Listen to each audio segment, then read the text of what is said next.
So guys, I'm gonna make a smoothie today. I have my oatmeal, and then you see here these are spinach.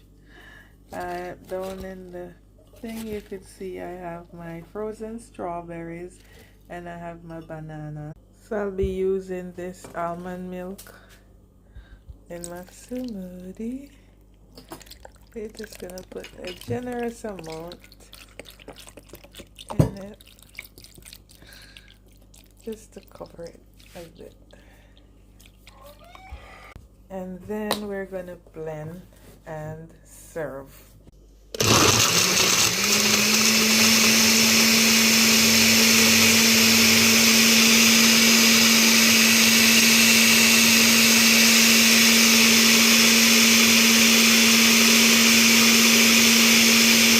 So here you go, guys.